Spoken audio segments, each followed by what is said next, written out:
Right, ladies and gentlemen, are you ready for the Serbian smackdown? The two best Serbian players out there, Beastyqt on the right side playing as the blue French, and on the left side we'll have DauT playing as the English in red. This is game number 1, Arabia, in a best of 3 in between these two players in the EGC Winter Series.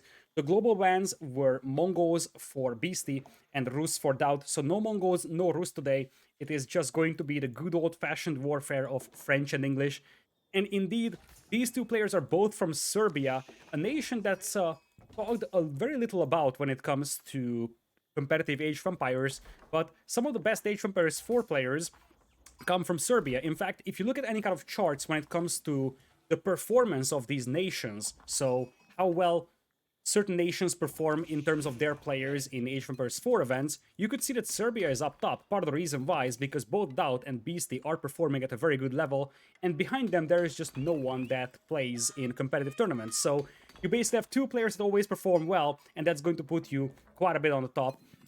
And for comparison, let's say you do have Spain as well on the top, with Lucifron and Vortex in there, so definitely a nation to look out for. And in Age of Empires 2, back in the days, we had a tournament called the Nations Cup, in which teams could team up with the players from their same nation. So I remember that DauT wasn't able to participate in Nations Cup in Age of Empires 2 because there was no other Serbian player that could have participated with him. In fact, for a brief moment, it seemed likely that they would have teamed up as Team Yugoslavia with a Slovenian player, but ultimately that plan did not materialize. So if there was a Nations Cup tournament in Age of Empires 4, DauT would likely team up with Beasty to represent Serbia.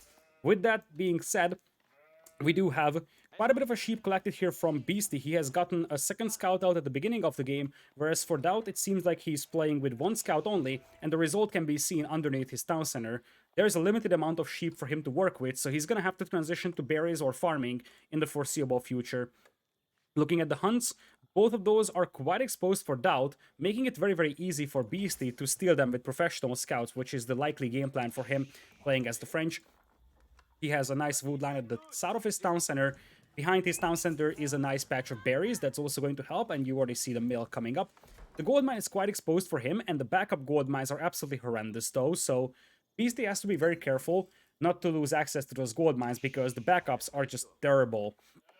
Meanwhile, on the other side, for DauT, his gold mine is a lot safer, and it's going to be a little easier for him to protect it. Although I do want to note that there's a stealth forest right next to it, so if Beasty has a leftover scout, he could keep that in that stealth forest and just always have an eye out on DauT's gold eco. So he could just send in knights every once in a while when this is unprotected and get some villager kills. That's something to keep monitoring. Council Hall coming in right now for DauT. Beasty is building his School of Cavalry 3 villagers. DauT is going up with 3 as well. So we should see identical feudal age times for the two players out here. And once we get to feudal age, Beasty is likely gonna play professional scouts in here, whereas for DauT, I would expect him to open up with an early barracks. He needs a couple of spearmen against those initial knights that we're going to see from Beasty.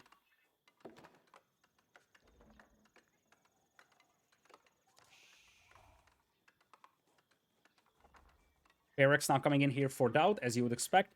He's going to have a couple of spearmen accompanying his initial batch of longbowmen, whereas for Beasty, he's going to open up with a couple of scouts, which leaves this gold mine a tiny bit endangered. So if you're Beasty, you probably consider making a tower here, simply because you won't really be having a lot of knights if you go for professional scouts right at the beginning. But given the fact that he's opening with wheelbarrow, there's a chance that he's delaying pro scouts, and he's going to open with a couple of knights before that. I still believe that he's going to play pro scouts, but he's going to delay that for the time being, and he's opening with wheelbarrow. Meanwhile, for DauT, no mill on the berries just yet, but he's soon going to have to build one simply because the sheep underneath his town center are almost depleted. So you see these carcasses are slowly running out of food. You already have longbows coming out for Lord DauT, and spearmen for him are also on the way. School of Cavalry in for Mr. Beasty, and as things stand, you're going to have that popping out a couple of scouts. Scouts or knights? Scouts or knights? Scouts or knights? It's gotta be scouts, okay. So as I said, you have the option to open up with a couple of knights at this point, Although I feel like, given the fact that it's going to take some time for DauT's army to arrive to your base, you're probably safe going for a couple of scouts, start going for pro scouts whenever possible. And you see, Beast is already going for DauT's batch of Huntables, and after Wheelbarrow finishes, professional scouts are on the way for Beasty. Meanwhile, on the other side, DauT is gonna have to start adding a mill on that patch of berries very soon, and that's going to leave his food eco quite exposed, so that's quite worrisome right now for him as he's moving up with his army. 2 spearmen, and you also have 5 longbowmen accompanying it. Beast is going to have to make a defensive tower on that gold mine, and that's exactly what we're seeing. It's also a nice position for that tower because it's going to prevent the longbows from harassing from this angle and even this angle.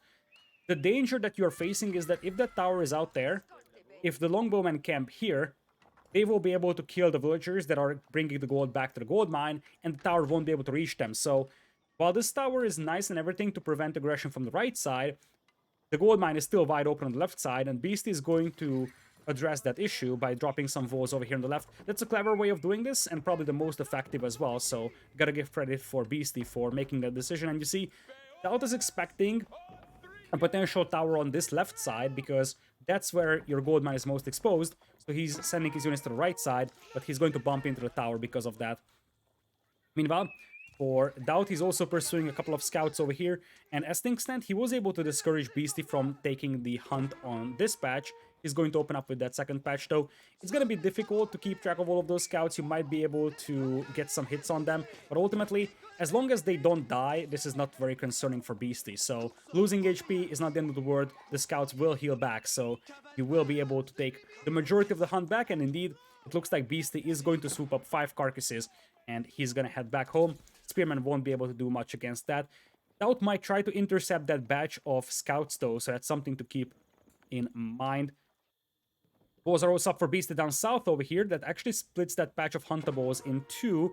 And as things stand, one scout might actually bite the dust. Indeed, he will. So one carcass is going to be down. And now DauT is coming in from the other side. There are some scouts that are slightly lower in HP, but I don't think DauT is going to be able to kill the most of them. Still, keep in mind that this is delaying the food income of Beasty quite a bit, because he was counting on those carcasses to be brought in a little sooner. Luckily for him, he's got a ton of sheep to work with, and that's where those extra sheep that he has gotten in Dark Age come into play, because this way he doesn't have to idle his villagers for that much, and it looks like he's getting some nice hits on DauT Scout, almost getting it killed. Beasty also trickling in some deer carcasses from the side of his base. In fact, he went for quite a lot of scouts, if you look at it. He's got 5 over here, he lost 1, and there is 1 more out here, so he went all the way up to 7 scouts. Blacksmith going in early for him, that's pretty common with the French, because you're going to get that attack upgrade for free, so you will see that lance damage go from 29 to 30, and that's from that free attack upgrade that you're getting. For now, DauT's forces weren't really able to do much against Beasty's base, it's pretty well protected. The only thing that's really missing, I think, is a tower here, to prevent the longbows from potentially pushing the lumberjacks. DauT is trying to loop around, but the walls are already set here. He can deny 4 deer over here. That's something that DauT can accomplish with that, but that's basically it.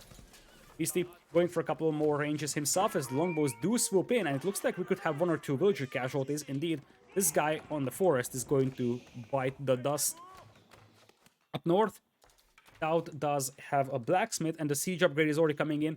This is the big danger right now for Beasty, because while he definitely managed to get some carcasses for himself and he's swooping in for the next batch up north, currently his army is unable to beat DauT's forces, so we're talking about 12 army only for Beasty, 27 for DauT.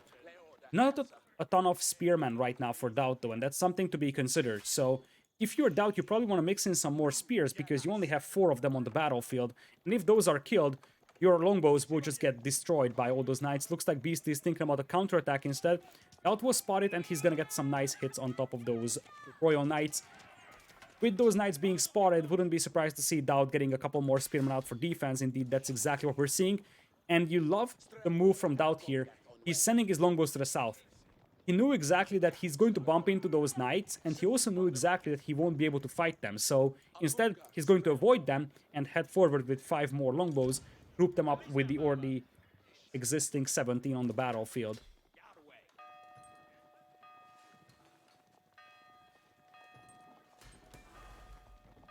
Steel Arrow just now coming in for DauT. That's going to help quite a lot against those Knights. Knights that do have the ranged armor already, so you definitely need that attack upgrade to kick in. Spearman does brace, so some of the charge is cancelled. First Knight might go down over here, but Beasty is able to save it. Now, the lack of Spearman for DauT is going to start hurting because he's going to be off from that gold mine. Not the end of the world for the time being, because the English don't need that much gold at the beginning, but having your Lumberjacks getting raided by those Knights is going to be a lot more problematic. Simultaneously, though, we do have the Ram already knocking on that archer range. Scouts are being pulled to torch it down, but those scouts will just die to longbowmen so easily. So at this point, both sides are going to take some losses back at home, but I feel like for DauT it's a lot more acceptable to lose 1 or 2 villagers here, as compared to what Beast is going to suffer from, which is going to be a massive push. And you see, DauT might completely readjust his angle of attack. Instead of pushing that archer range, he realizes that the safest way into the base of the opponent is to the back. So he's going to knock through those walls and start heading towards those wood lines. There is already a second stable coming up for Beasty. But as things stand, most of Beasty's knights have been cleaned up. There's only one knight over here that is still harassing the opponents. That's going to get cleaned up by the town center or the spearman. And now DauT is in full control, I believe. Lumberjacks are being denied from Beasty, so that's going to be difficult for him to afford additional archers. I still think that mass knights could beat this one because DauT only has 4 spearmen in this army. So if Beasley had like 10 knights over here, he should be able to repel this attack. And slowly but surely the knight numbers are increasing. The question is, does he have enough time to get those knight numbers up to a sufficient level?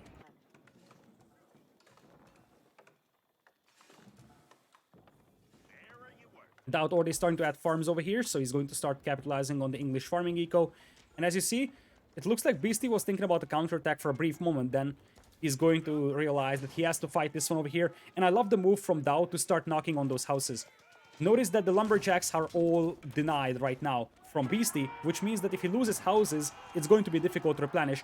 But the archers from Beasty will take down the spearmen, and this is what I was referring to. Just way too few spearmen over here for DauT, and that could be a disaster, because now the knights are charging in, and without spearmen support, those longbowmen won't perform well against all those knights. Lack of spearmen hurts DauT really badly over here. This was a quite unbalanced army for him. He needed like 5 less longbowmen and 5 more spearmen to this, because now he's in a full retreat mode, and the knights will be able to take down that battering ram. The ram isn't going to cause that much problems over here. Spearmen now join the party, but when you only have 1 or 2 spears, the opponent's archers can take them down. The concept of adding the spearmen here is that you need to have enough so that even if like 3-4 of them dies to the first couple of volleys from the opponent's archer fire, you still have something that supports your army. Micro was very nice from DauT though. Leveraging the fact that he's got 2 extra range over the opponent's archers means that he can pick off the archers without the archers being able to hurt the spearmen that are behind the longbowmen. So because of that, this batch of longbowmen mostly survives. For the time being, DauT is still adding a couple more spearmen, slowly adding farms as well with his economy. As things stand, we have 38 villagers for DauT, 47 though for Beasty, so he has been leveraging that French faster training villagers quite a bit. And of course, DauT probably had some idle time on that town center, because affording all that spearmen, longbowmen, flood with minimal food eco before his farming kicks in is somewhat concerning. So at this point, 39 versus 49 is the villager count, so DauT has to make something happen over here, get a couple of vill picks. He managed to deny all wood access from his opponent. Beasty is able to take wood with only 5 villagers up north over here. Luckily for him, he's got the discount on the lumber camps with the French, so it's a little easier to relocate his lumberjacks. And I love this move. Ball in that hole until you can, because that could be a returning issue for Beasty, that DauT comes in through that hole, but luckily for him, he's going to react in time, so the walls are all up, and DauT will once again have to push through the front door here. Walls are slowly coming up, and DauT isn't messing around. He's going to commit to this one, picks off 1 villager. Still, lack of spearmen is going to haunt him once again, because the knight numbers are steadily increasing. Spearmen now coming in. This is exactly how you want to micro your army if you're DauT. Keep the spearmen behind your longbowmen and leverage the fact that your longbows have a bigger range, and only send in the spears when you absolutely need to repel that cavalry charge. And you see now, Beasty is going to try and focus down the spearmen. Still insufficient spearmen numbers for DauT over here, and ultimately most of the spearmen do get cleaned up. DauT once again is in full retreat, and given the fact that he's behind by 10 villagers, this is getting concerning, especially with Beasty getting into Castle Age with the Guild Hall. Now, He's gonna get Veteran Royal Knight, he's gonna get Veteran Archer, and now DauT is in trouble, especially because DauT is nowhere close to Castle Age. We're seeing some more Spearmen hit the field here, and now he's got a good farming eco going, but behind this one, the Knights are doing quite a bit of work, and part of the reason why DauT is behind in villager count is because he did lose quite a few villagers to those Knight raids at the beginning of the game.